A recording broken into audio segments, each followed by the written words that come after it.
ఎన్నిసార్లు చెప్పినా మారని వైఖరి. మరోసారి నిధులను పక్కదారి పట్టించిన జగన్ సర్కార్. 2024 సార్వత్రిక ఎన్నికల్లో జగన్కు వచ్చిన ఓటింగ్ శాతం ఎంత? వై నాట్ 175 నుంచి 151 అంటూ పలుకుతున్న చిలక పలుకులకు కారణమేంటి? ఎన్నికల్లో జగన్కు పడింది నెగటివ్ ఓటింగ్ అంటూ వాదిస్తున్న ఏపీ ఓటర్ల అభిప్రాయాల్లో నిజం ఎంతుంది? జూన్ 4వ తేదీన రానున్నది ఏపీ కూటమేనా? అదే జరిగితే వైసీపీ పరిస్థితి ఎలా ఉండబోతోంది? అసలు జగన్ ప్రభుత్వంపై వ్యతిరేకత ఉందంటూ కూటమి పెడుతున్న గగ్గోలులో నిజం ఎంతుంది? Let's watch the story.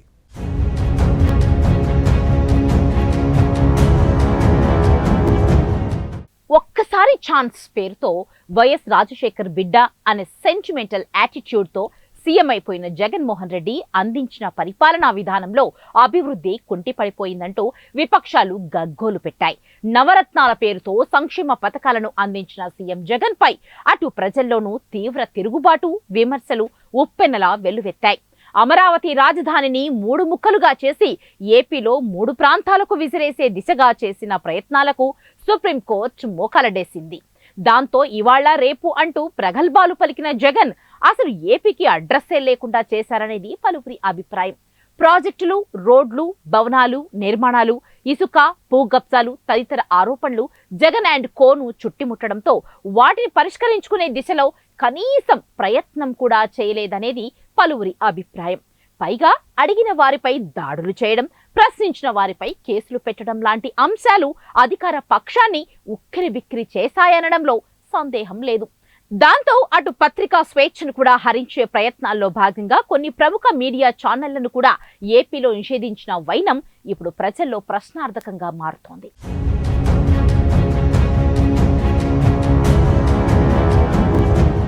ఇక సంక్షేమ పథకాల కోసం ఆర్థిక సంఘం ఇచ్చిన నిధులను మళ్లించినట్లు ప్రతిపక్ష టీడీపీ తీవ్రంగానే ఆరోపించింది.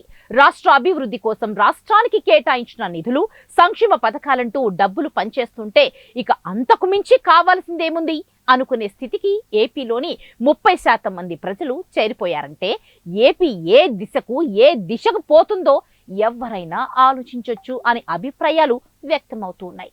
డబ్బులు పంచడమే అభివృద్ధి అనుకునే పాలకులు విద్య, ఉద్యోగాలు, ఇండస్ట్రీలు, రాజధాని, టెక్నాలజీ తదితర అంశాలు ఎందుకు పక్కన పెట్టేశారో అర్థం కావడం లేదనేది పలువురి అభిప్రాయం. ఇంత జరుగుతున్నా ఆర్థిక సంఘం నిధులు మళ్లింపు విషయంలో జగన్ ప్రభుత్వం తీరు మారలేదనే సుస్పష్టం.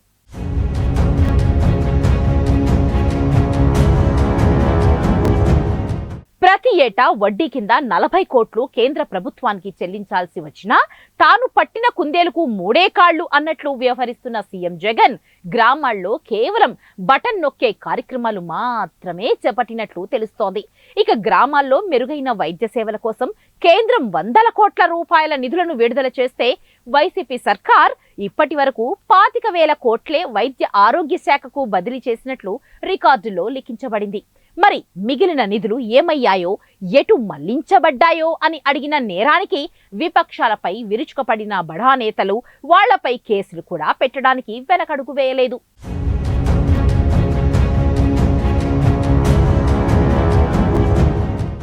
నిధులు లేక, ప్రభుత్వం విడుదల చేయక గ్రామీణ ప్రాంతాల్లో వైద్య సేవలు వెలవెలబోతున్న విషయం కల్లారా చూస్తే కంటినీరు తప్ప మరొకటి కనిపించదు.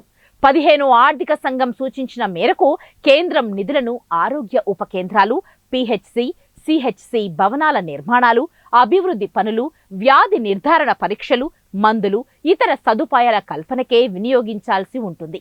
తాజాగా బటన్ సిస్టమ్ యాక్టివేట్ కావడంతో అసలైన వాటికి నిధులు లేక గ్రామాల్లో ఆరోగ్య ఉప కేంద్రాల భవన నిర్మాణాలు కొండెక్కాయి. అరకొర వసతులతో అద్దె ఇళ్లలో ఇవన్నీ కొనసాగుతున్నాయంటే అంత అతిశయోక్తి కాదు.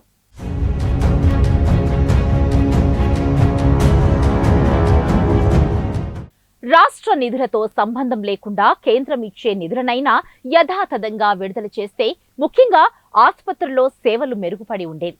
15వ ఆర్థిక సంఘం ద్వారా 2021-22 నుంచి 2025-26 వరకు మొత్తం 2,601.32 కోట్లు కేంద్రం నుంచి రాష్ట్రానికి రానున్నట్లు అధికార సమాచారం. 2023-24 ఆర్థిక సంవత్సరానికి కేంద్రం మంజూరు చేసిన 514.14 కోట్లలో ఇప్పటికీ 25 కోట్లే విడుదల చేసింది. మిగిలిన నిధుల విడుదలపై ఏ విషయమూ తేల్చడం లేదు.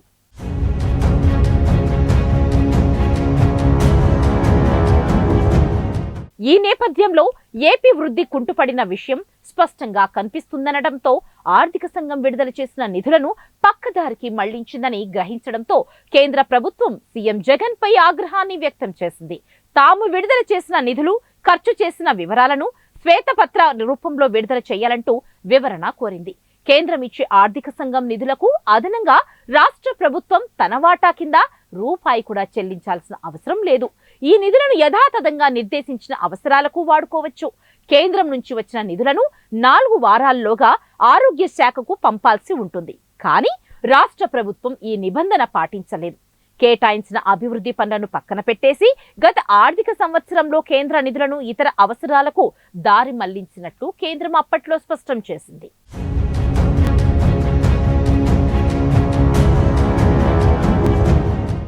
కేంద్రం నుంచి ఒత్తిడి పెరగడంతో 2022 జూలైలో 102 కోట్లు వైద్య ఆరోగ్య శాఖకు బదిలీ చేసింది. దీనిపై ఆగ్రహించిన కేంద్రం 7% వడ్డీ చొప్పున 40 కోట్లు చెల్లించాలని రాష్ట్రానికి స్పష్టం చేసింది. అలా వడ్డీ కట్టినా రాష్ట్ర ప్రభుత్వ ధోరణిలో మార్పు రాకపోవడంతో కేంద్రం పునరాలోచించింది. ఇక అసలు విషయానికొస్తే కేంద్రం కేటాయించిన నిధుల్లో వైద్యం, ఆరోగ్యం మిషన్ ఓ కింద కేవలం 25 కోట్లు మాత్రమే ఖర్చు పెట్టడం ఒకంత ప్రశ్నార్థకంగానే మారింది. మరోవైపు ప్రతి ఏటా కేంద్రం ఇచ్చే నిధులకు అదనంగా రాష్ట్ర ప్రభుత్వం కూడా తన వాటాను జతకల్పాల్సి ఉంటుంది. కానీ అలా జరగకపోవడంతో కేంద్రం ఏపీ ప్రభుత్వంను నిలదీసింది.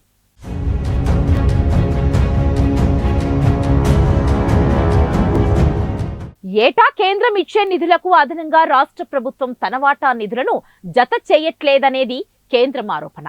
ప్రతి ఏడాది కేంద్రం నుంచి జాతీయ ఆరోగ్య మిషన్ కింద 2500 కోట్ల రూపాయలు రాష్ట్రానికి వస్తాయి. ఇందులో 60% కేంద్ర నిధులకు రాష్ట్రం 40% విడుదల చేయాల్సి ఉంటుంది.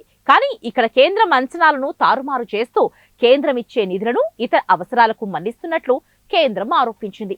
తొలుత కేంద్రం నుంచి వచ్చే నిధులను ఇతర అవసరాలకు మళ్లిస్తున్నారు. ఆపై వైద్య ఆరోగ్య శాఖకు నామమాత్రంగా విడుదల చేస్తూ ఉన్నారు. ఈ నిధులు సరిగా విడుదల చేస్తేనే ఉద్యోగులకు వేతనాలు సకాలంలో అందుతాయి.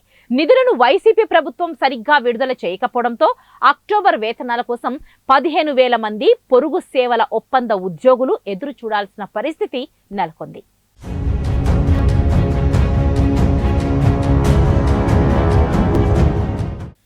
మరి ఇక్కడే మరో మాటగా మనం చెప్పాల్సి ఉంటుంది. ప్రతి రాష్ట్రం నుంచి పన్నుల రూపంలో కేంద్రానికి చెల్లించాల్సిన మొత్తం, కేంద్రం నుంచి రాష్ట్రానికి వస్తున్న నిధుల మొత్తం లాంటి బ్యాలెన్స్ షీట్ ను కేంద్రమే స్పష్టం చేసింది.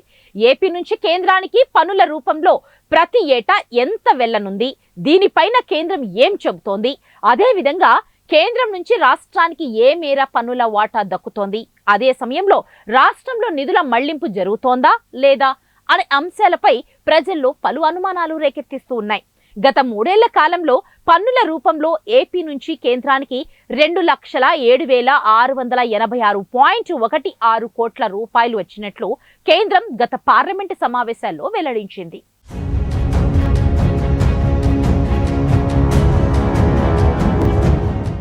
రెండు 2018-19 నుంచి 2020-21 వరకు ప్రత్యక్ష పన్నుల రూపంలో 1,29,264.16 కోట్లు, జీఎస్టీ రూపంలో 78,604 కోట్లు కేంద్రానికి జమ అయినట్లు అధికార సమాచారం.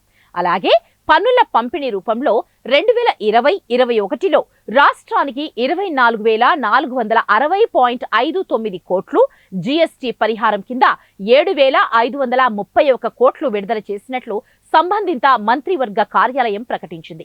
ఇక ప్రస్తుత ఆర్థిక సంవత్సరంలో ఏపీకి 1,524 కోట్ల జీఎస్టీ పరిహారం చెల్లించాల్సి ఉందని అధికారిక సమాచారం. పార్లమెంటు సమావేశాల సాక్షిగా కేంద్ర మంత్రి వెల్లడించిన ఈ గణాంకాల ప్రకారం 2018-19లో ఏపీ నుంచి కేంద్రానికి ప్రత్యక్ష పన్నుల రూపంలో 46,222.64 కోట్లు వెళ్లగా 2019-20లో అవి 42,730.45 కోట్లకు తగ్గాయి. తర్వాత 2020-21లో మరింతగా అంటే 40,314.07 కోట్లకు తగ్గింది అధికారిక సమాచారం.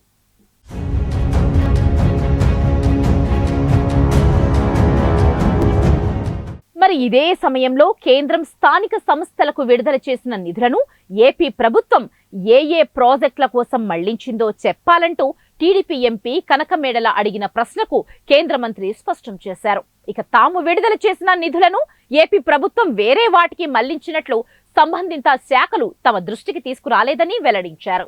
14వ ఆర్థిక సంఘం సిఫారసుల ప్రకారం గ్రామ పంచాయతీలకు 2019-20లో 2336.55 కోట్లు, 15వ ఆర్థిక సంఘం సిఫారసుల ప్రకారం పంచాయతీలు, గ్రామీణ స్థానిక సంస్థలకు కలిపి 2020-21లో 2625 కోట్లు, 2021-22లో 969.5 కోట్లు విడుదల చేశామని వివరించారు. మరోవైపు విభజన చట్టం ప్రకారం నీతి ఆయోగ్ సిఫారసుల మేరకు ఏపీలోని 7 వెనుకబడిన జిల్లాలకు 1750 కోట్లు విడుదల చేశామని, అందులో 1049.34 కోట్లకు మాత్రమే రాష్ట్ర ప్రభుత్వం యూసీలు అందించిందని సమాధానంగా కేంద్రం స్పష్టమిచ్చింది. ఈ కారణంగానే రాష్ట్రంలో నిర్మాణాలు, రహదారులకు సంబంధించిన పనులు నత్తనడకన నడుస్తున్నాయని కేంద్ర గ్రామీణాభివృద్ధి శాఖ మంత్రి గిరిరాజ్ సింగ్ కు బీజేపీ జాతీయ కార్యదర్శి సత్యకుమార్ ఫిర్యాదు చేశారు.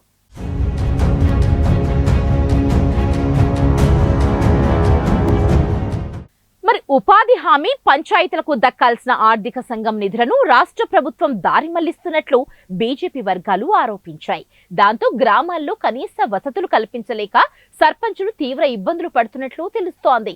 ఆంధ్రప్రదేశ్ కు ఉపాధి హామీ కింద ఏటా 10,000 కోట్లు ఇస్తున్నట్లు కేంద్ర మంత్రి సత్యకుమార్ వివరించారు.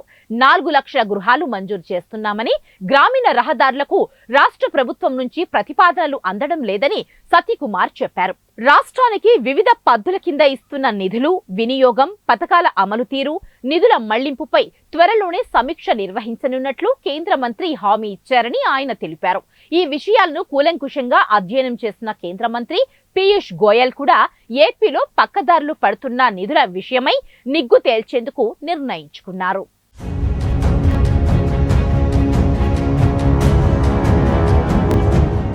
సక్రమమైన విధంగా నిధులను వినియోగించుకోకుండా దారి మళ్లించడంతో రైతులు, కార్మికులు, యువత నిర్లిప్తతకు లోనైనందున అభిప్రాయాలు రాజకీయ వర్గాల్లో వ్యక్తమవుతూ ఉన్నాయి. ఇసుక, ల్యాండ్, లిక్కర్ మాఫియా పడగ విప్పడంతో ఏపీ రూపురేఖలే పూర్తిగా మారిపోయాయనే అభిప్రాయాలు పలువురు నుంచి వ్యక్తమవుతూ ఉన్నాయి. Visakha railway zone, Polavaram project, AP రాజధాని తదితర ముఖ్యాంశాలను కూడా ప్రస్తావించిన కేంద్రం అభివృద్ధి కోసం కేటాయించిన నిధులతో ఇలాంటి ముఖ్యమైన ప్రాజెక్టులో ఏ ఒక్కటైనా సాధిస్తే ఏపీ బాగుపడి ఉండేదనే అభిప్రాయాలు వ్యక్తమవుతూ ఉన్నాయి. మరి నిజంగానే ఏపీలో ఇవన్నీ సాధ్యమేనా? జగన్ సాధించి ఉంటే ఏపీ ఏ దేశంతో, కనీసం ఏ రాష్ట్రంతో పోల్చుకునే వాళ్ళం?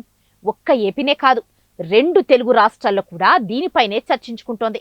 ఉమ్మడి ఏపీలో హైదరాబాద్ రూపురేఖలను మార్చేసి నిజంగానే భాగ్యనగరంగా తీర్చిదిద్దిన చంద్రబాబు ఇప్పుడు ఏపీని కూడా అంతకంటే ఎక్కువ స్థాయిలోనే తీర్చిదిద్దుతానంటూ హామీ ఇస్తున్న 40 years in ఇండస్ట్రీ మాటలు ఖచ్చితంగా నమ్మి తీరాలంటున్నాయి రాజకీయ వర్గాలు.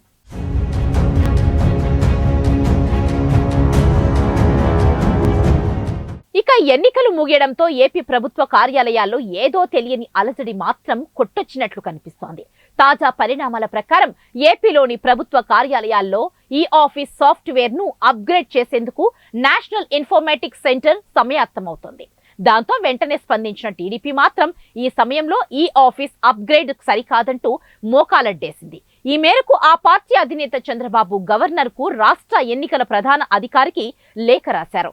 టీడీపీ అధినేత చంద్రబాబు నిన్న ఏపీ గవర్నర్ కు, రాష్ట్ర ఎన్నికల ప్రధాన అధికారికి లేఖ రాశారు. ప్రభుత్వ శాఖల్లో ఫైళ్ల భద్రతపై చంద్రబాబు ఆందోళన వ్యక్తం చేశారు. దాంతో ఎన్నికల సంఘం వెంటనే స్పందించింది. ఈ ఆఫీస్ అప్గ్రేడేషన్ పై ఎన్ఐసి ప్రతినిధులతో ఏపీ సీఈఓ చర్చలు జరిపారు. విపక్షాల అభ్యంతరాలతో ఈ ఆఫీస్ అప్గ్రేడ్ కార్యక్రమాన్ని నిలిపివేయాలని ఎన్ఐసికి స్పష్టం చేశారు. ప్రస్తుతం ఉన్న ఈ ఆఫీస్ పాత వెర్షన్ తోనే నిధులు నిర్వహించాలని ప్రభుత్వ శాఖలకు ఆదేశాలు జారీ చేశారు.